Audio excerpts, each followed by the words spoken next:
péchés. C'est pourquoi je supplie la bienheureuse Vierge Marie, les anges et tous les saints, et vous aussi, frères et sœurs, de prier pour moi le Seigneur notre Dieu. Que Dieu Tout-Puissant nous fasse miséricorde, qu'il nous pardonne nos péchés et nous conduise à la vie éternelle. Amen.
Prions le Seigneur. Viens à notre secours, Seigneur notre Dieu. Accorde-nous de marcher avec joie dans la charité de ton Fils, qui a aimé le monde jusqu'à donner pour lui sa vie. Lui qui vit et règne avec toi dans l'unité du Saint-Esprit, Dieu pour les siècles des siècles.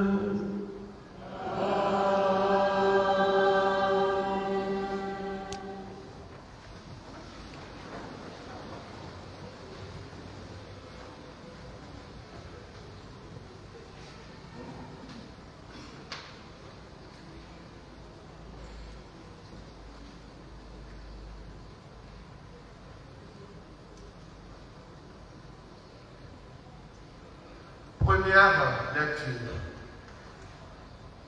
Le long des chemins conduisant vers l'exil, que de déportés sont morts, après une extraordinaire vision, le prophète Ézéchiel redonne espoir au peuple. Dieu manifestera sa puissance de salut.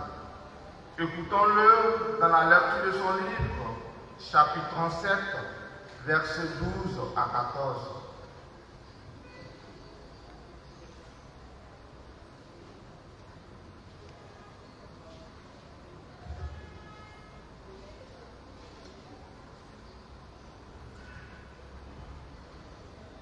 Lecture du livre du prophète Ézéchiel. Ainsi parle le Seigneur Dieu.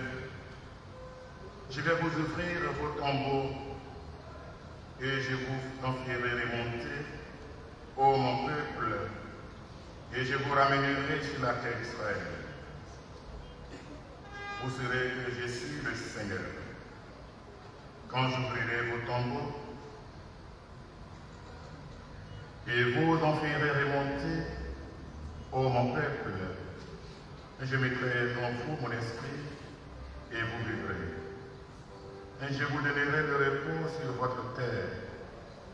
Alors, vous saurez que je suis le Seigneur. J'ai parlé, et je le ferai, oracle du Seigneur. Parole du Seigneur.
une force de vie déjà active en nous. Écoutons l'apôtre Paul dans sa lettre aux Romains, chapitre 8, versets 8 à 11.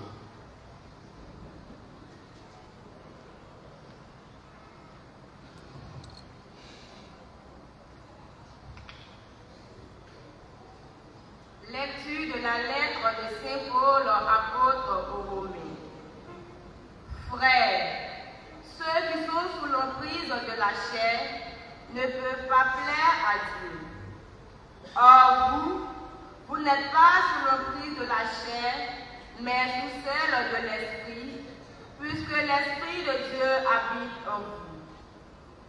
Celui qui n'a pas l'Esprit du Christ ne lui appartient pas. Mais si l'Esprit du Christ habite en vous, le corps, il est vrai, reste marqué par la mort à cause du péché, mais l'Esprit vous fait vivre, puisque vous êtes devenus des justes. Et si l'Esprit de celui qui a ressuscité Jésus d'entre les morts habite en vous, celui qui a ressuscité Jésus, le Christ d'entre les morts, donnera aussi la vie à vos corps mortels par son Esprit qui habite en vous. Parole du Seigneur.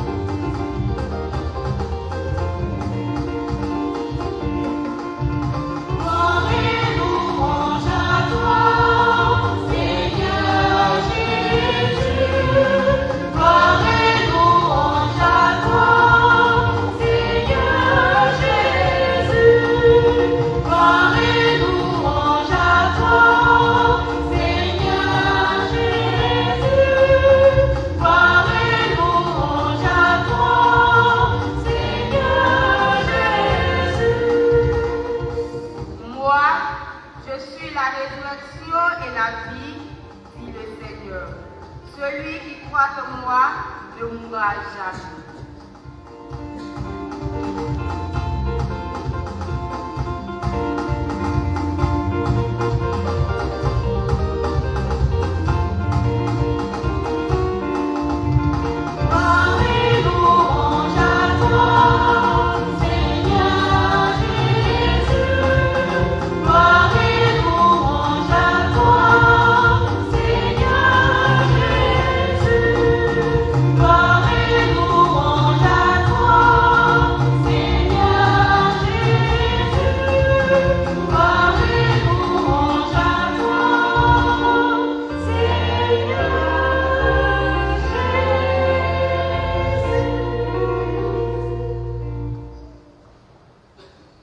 Le Seigneur soit avec vous.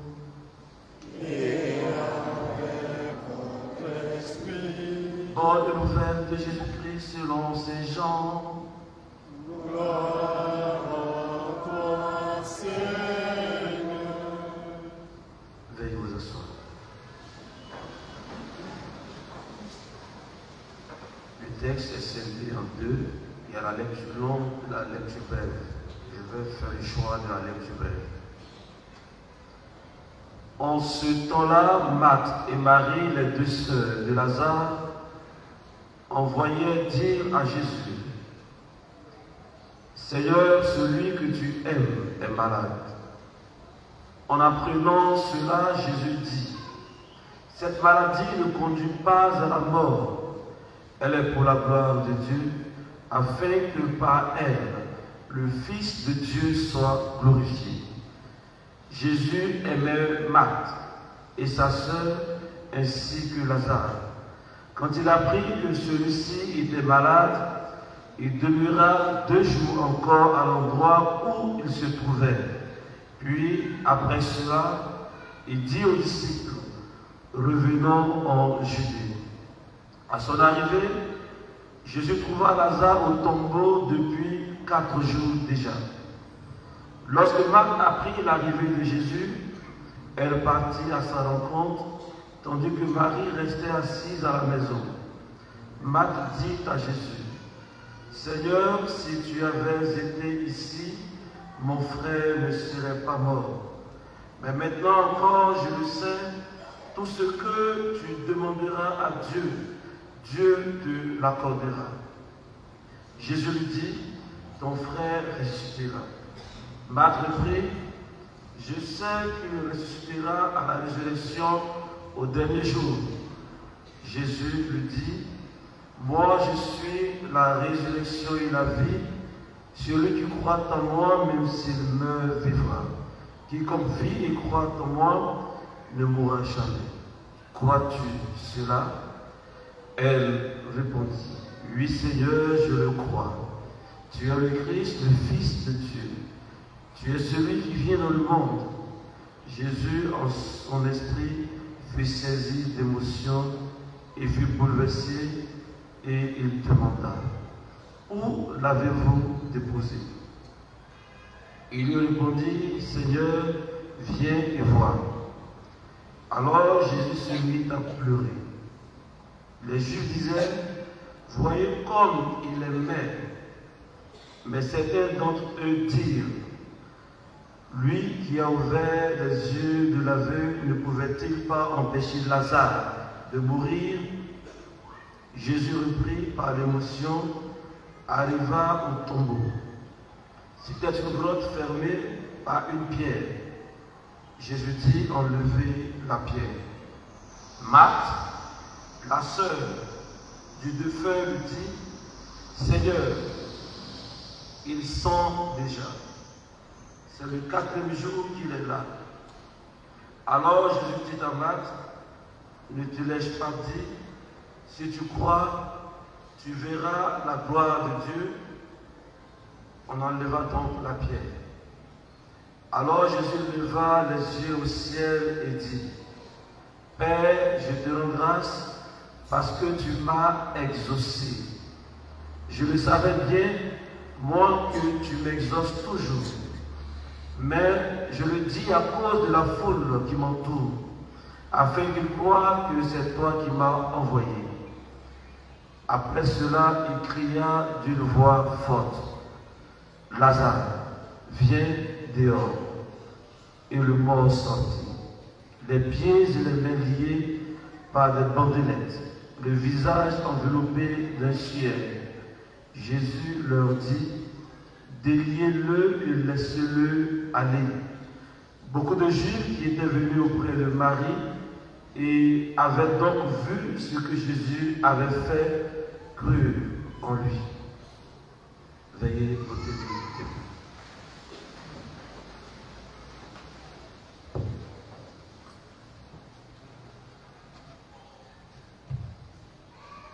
Acclamons la parole de Dieu.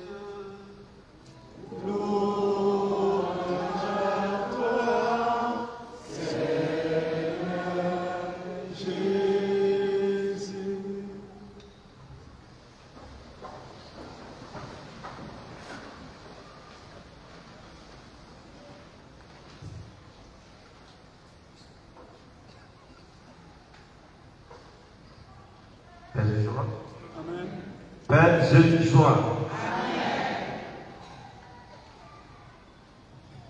Dieu vous aime. C'est l'essentiel de la vie de l'homme, de se savoir aimé par quelqu'un. Là où l'amour est absent, la vie devient stérile. Elle ne produit plus, elle ne fructifie plus. Et l'amour de Dieu qui nous rejoint nous permet d'avoir assez d'énergie pour reprendre le chemin, malgré les situations qui vont s'imposer à nous. C'est pourquoi, lorsque nous comprenons le sens de l'amour de Dieu, qui se manifeste par sa présence à nos côtés, le goût de la vie devient très intéressant pour l'homme.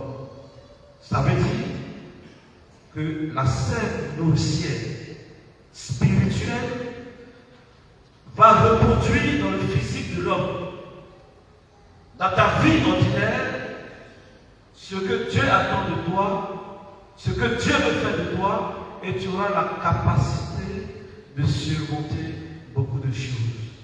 Mais si Dieu est avec nous, nous sommes avec lui.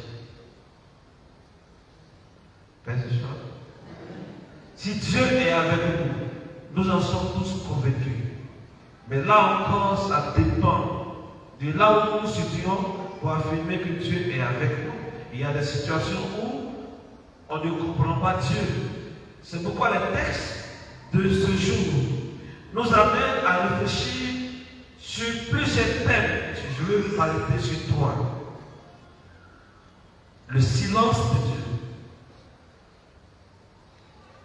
La patience de Dieu et le temps de Dieu. Comment Dieu agit, pourquoi il agit, qu'est-ce qu'il fait avec nous. Mais si Dieu agit dans notre vie, est-ce que nous sommes avec lui? Est-ce que nous avons opéré le choix définitif d'être avec lui? Nous avons décidé de lui laisser être le Tout-Puissant, comme on le dit dans ces deux prières, le Confiteor. Je confesse à Dieu et je crois en Dieu. Je confesse à Dieu. Allons-y. Le Père, je crois en Dieu. Ça veut dire qu'il est tout puissant.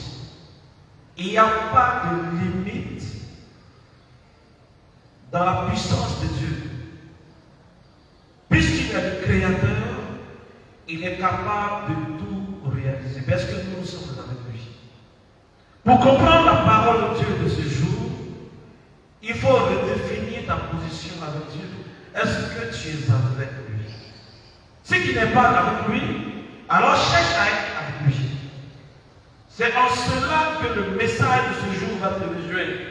Et si le message de ce jour te rejoint, la parole de Dieu que le 5e dimanche du temps de Caleb nous donne, va te permettre de t'identifier à la personne de Dieu. Parce que Dieu, il est patient. Dieu, il agit dans un temps qui ne se définit pas en termes de durée comme nous le concevons. Pourquoi vous êtes aussi là-dessus? J'ai décidé de suivre Jésus. J'ai décidé de suivre Jésus.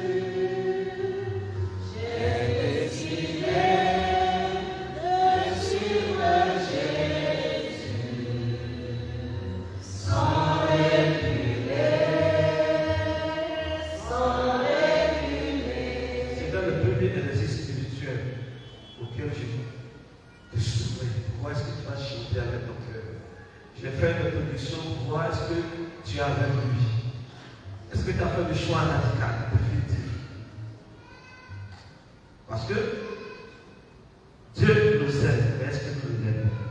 Est-ce que nous l'avons choisi? On va aller prendre le chant. Si tu as décidé de choisir Dieu, il faut chanter avec amour. Il faut chanter en libérant ton cœur. Il faut chanter de telle sorte que ton frère qui est à côté de toi se rende compte que l'amour de Dieu t'a envahi. L'amour de Dieu te consume sans te détruire. Tel le buisson Adam. On reprend. J'ai décidé.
qui te célèbre, qui t'élève. Ton peuple qui s'unit à toi au cours de cette Eucharistie pour vivre le mystère que tu nous donnes, pour nous permettre de nous identifier à toi et que ta parole vienne à notre secours, à notre aide, pour nous fortifier, nous donner la force, afin que nous puissions assumer notre vie humaine et notre vie chrétienne. Que nous puissions grandir en sainteté, en grâce et en bénédiction. Que nous puissions nous relever à chaque fois où nous réfléchissons à cause des difficultés de nos vies. Que notre Père du ciel soutienne tous nos efforts de conversion. Amen. Oh, mais c'est bien, Amen prophétique. Amen. Amen. Le prophète Ézéchiel. Voici un nom que Dieu a appelé. Dieu a choisi pour le mettre dans une situation. Et cette situation est une mission où Dieu me demande d'entretenir la foi de son peuple, d'aider le peuple à regagner confiance. Dans la mesure où, sans la confiance en Dieu, la foi devient un problème. Comment croire jusqu'à l'impossible? Comprendre que Dieu est capable de réaliser les choses impossibles si tu n'as pas confiance en lui. Il faut un regain de confiance. Lorsque nous faiblissons, lorsque les difficultés viennent, nous enlevons l'énergie humaine et même spirituelle. Il n'y a pas un soldat qui n'arrive pas à s'épuiser au combat. Lorsqu'il y a un combat, lorsqu'il y a un affrontement et que tu es engagé dans ce combat, à un moment donné, tu es épuisé. Et cela s'exprime même dans la vie spirituelle. Le peuple d'Israël va subir cela. Il sera débordé. Il va perdre sa patrie. Ils vont l'amener ailleurs. Ça veut dire qu'ils n'ont plus d'identité, point de repère. Ils ne sont plus chez eux. Même étrangers là où ils ne sont plus personne. Comment faire pour croire au Dieu d'Abraham, au Dieu d'Isaac, au Dieu de Jacob, qui a dit que c'est de vous que je vais faire naître le Messie, le roi éternel. Nous sommes en déportation. Qu'est-ce qu'il faut pour continuer de croire en ce Dieu? Dieu, connaissant le cœur de l'homme, il a dit une fois que je sonde le cœur et les reins. Et nous connaissons de que quiconque. Il sait comment faire pour nous ramener. Parce que pour nous construire, pour nous faire grandir, Dieu nous met dans une situation que nous pouvons appeler l'histoire. Chacun a son histoire avec Dieu. Et chacun chemine avec Dieu. Ton histoire n'est pas l'histoire du voisin. Et dans ta vie ordinaire, quand tu chemines avec Dieu, il y a des situations dans lesquelles tu te retrouves comme le peuple d'Israël ce matin en déportation. Dieu continue toujours d'orienter vers toi un messager de la bonne nouvelle. Ézéchiel va s'adresser au peuple pour dire que le Seigneur mon roi, ce que vous vivez aujourd'hui ressemble à une mort. Parce que si vous ne revenez pas à la vie, la promesse ne pourra pas s'accomplir. C'est pourquoi je vais ouvrir vos tombeaux. Ouvrir vos tombeaux veut dire, je vais vous relever et vous redonner la vie. Amen. Dans les moments difficiles, nous sommes dans un tombeau. Il y a un silence. Dans ce tombeau, est-ce que Dieu est présent? Est-ce que Dieu est là? Est-ce qu'il prend soin de nous? Est-ce qu'il nous assiste? Est-ce qu'il marche avec nous? Si nous ne répondons pas à cette question, nous allons comprendre en nous-mêmes que Dieu est plus fidèle. La Bible dit, ce n'est pas un homme pour mentir, ni le fils d'un homme pour se dédire. Il est fidèle à sa parole. Quand il dit une chose, il réalise. Quand il ouvre une porte, personne ne peut la fermer. Ce n'est pas des situations difficiles, tu peux fermer la porte que Dieu vient d'ouvrir dans ta vie. Lorsqu'il a fermé, rien ne peut ouvrir parce qu'il est souverain. Ézéchiel annonce cette parole glorieuse de confiance au peuple. Et le peuple a compris. Le peuple a adhéré. Mais avant cette parole, Ézéchiel lui-même était confus.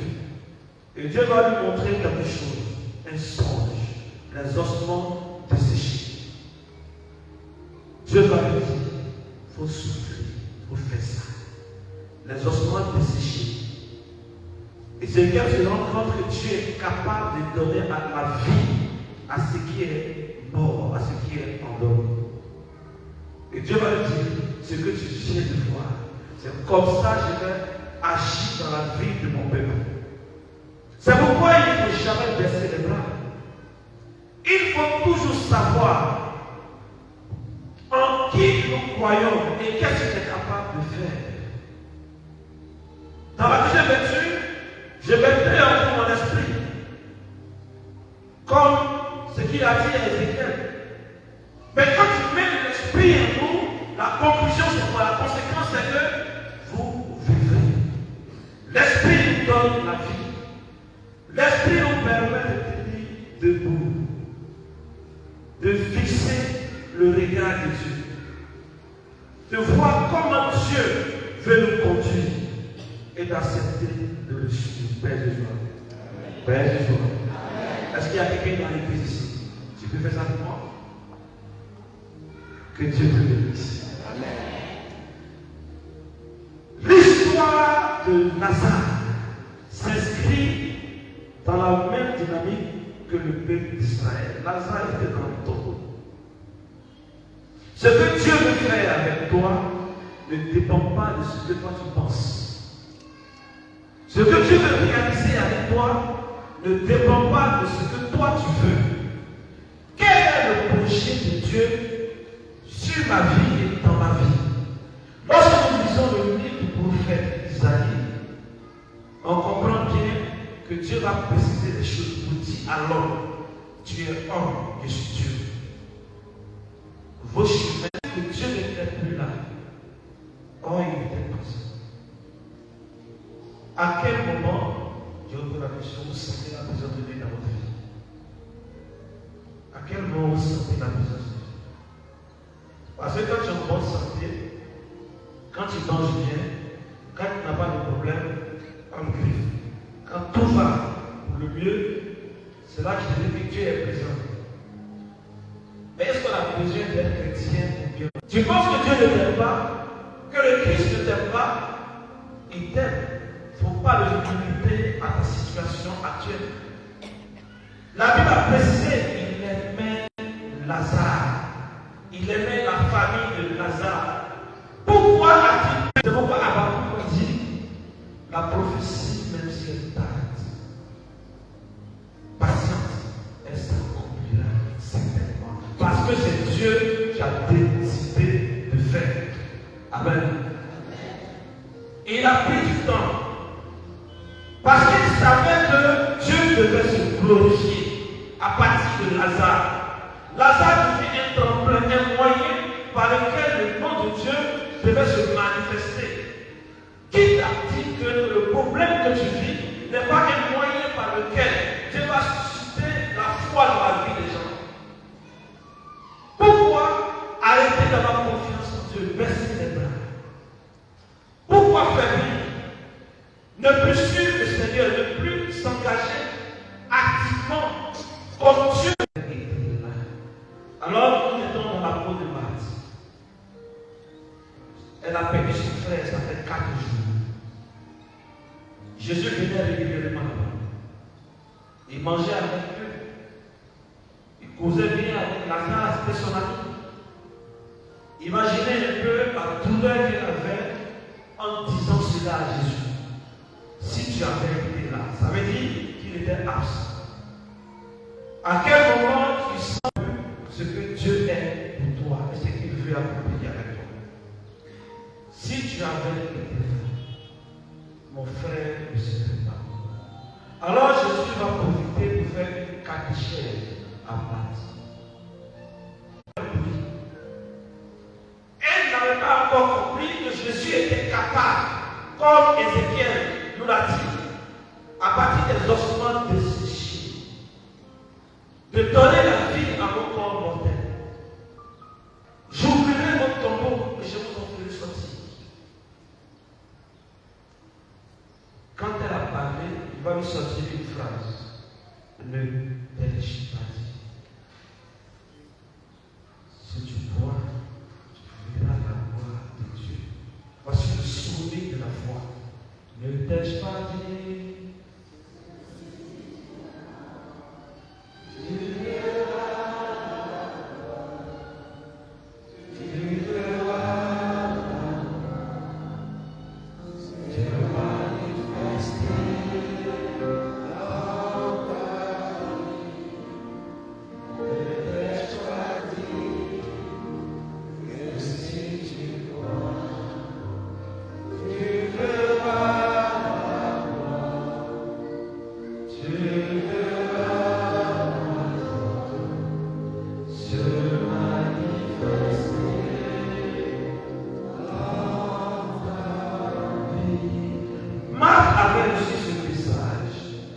Mais le problème dans lequel elle était l'a poussé à oublier le message.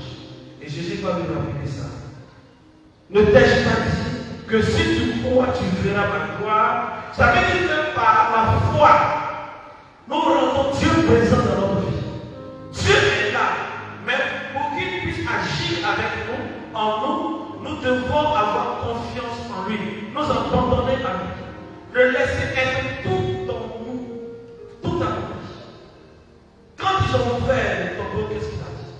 Seigneur, je te dis merci parce que tu m'as exaucé. Il n'a pas dit au futur que tu m'exauceras.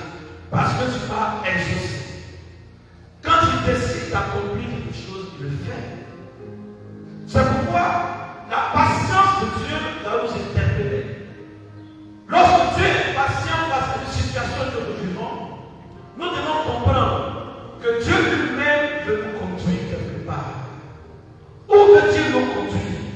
Il veut nous former, il veut nous forger, il veut nous faire grandir. C'est pourquoi il va affirmer lui-même. Si tu veux avoir la foi, tu l'auras. Mais sache une chose, que la foi se vérifie par le creuset du feu. La foi doit être éprouvée.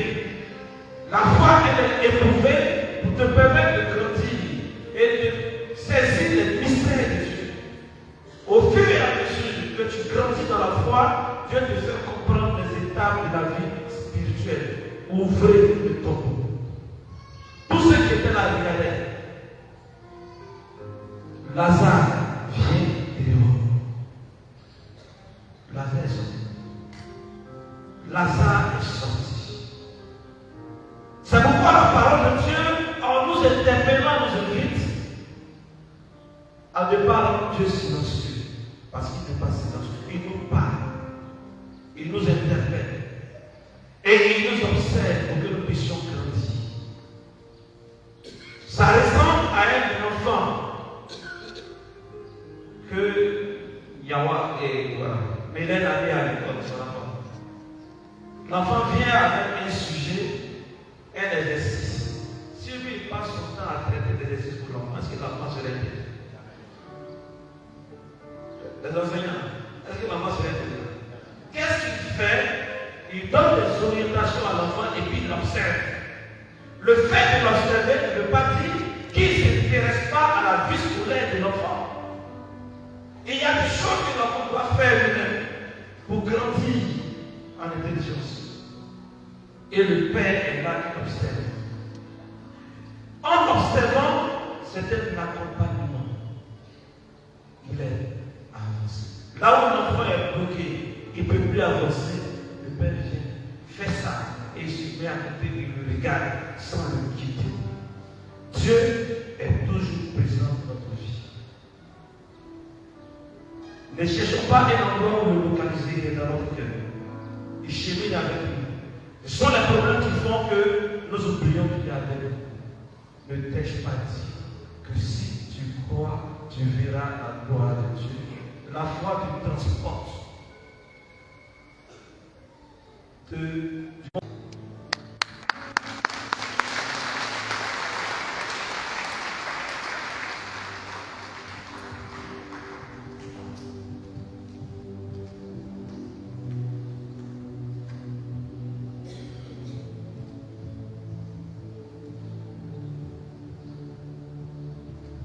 Lorsque la foi n'est pas professée, elle n'arrive pas au témoignage. Nous allons donner des mots et donc cette fois en Dieu qui est 3 fois saint.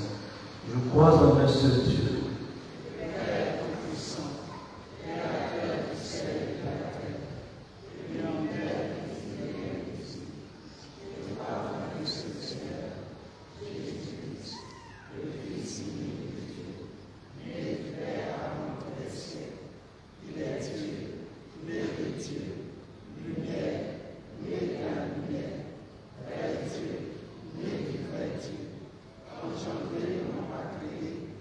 Consubstantiel au Père, et par lui tout a été fait.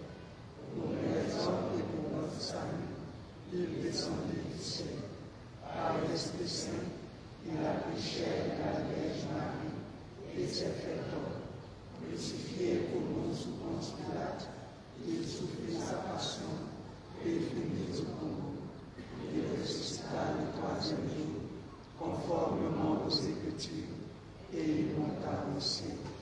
Il est assis à la droite du Père.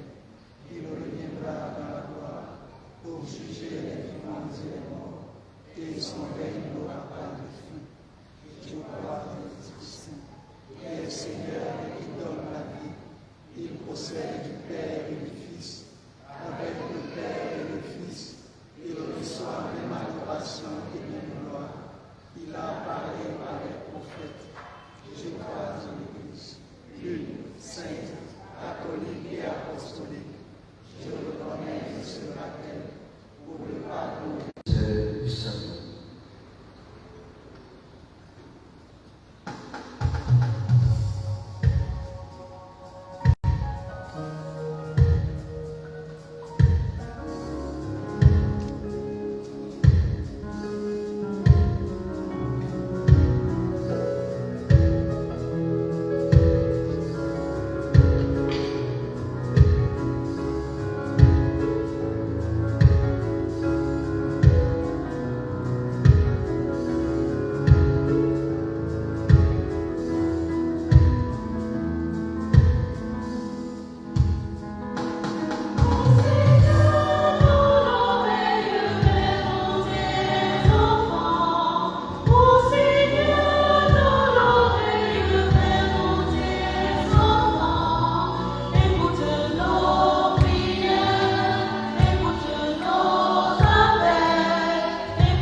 Seigneur, écoute-nous. Seigneur, exauce-nous. Pour le gouvernement du monde entier, qu'il soit attentif à la détresse des populations dont ils ont la charge et qu'ils œuvrent dans un esprit de charité et de justice en défendant le droit des exclus. Seigneur, frères et sœurs, témoins de la miséricorde de Dieu, sois pour eux un réconfort. Seigneur, écoute-nous. Seigneur, exauce-nous. Pour notre communauté paroissiale dans sa marche vers Pâques, que ce temps de carême soit pour chacun un temps de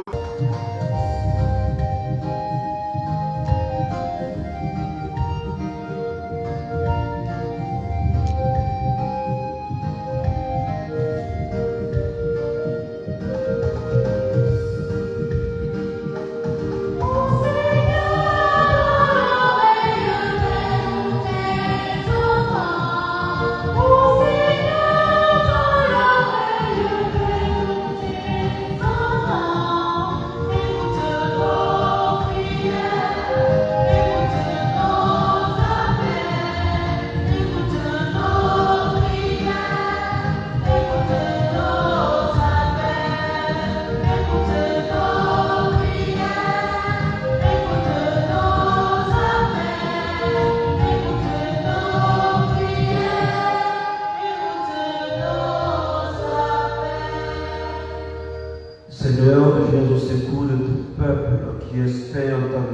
miséricorde. Que ta puissance le soutienne dans cette vie et le conduise aux joies de l'éternité. Par le Christ notre Seigneur.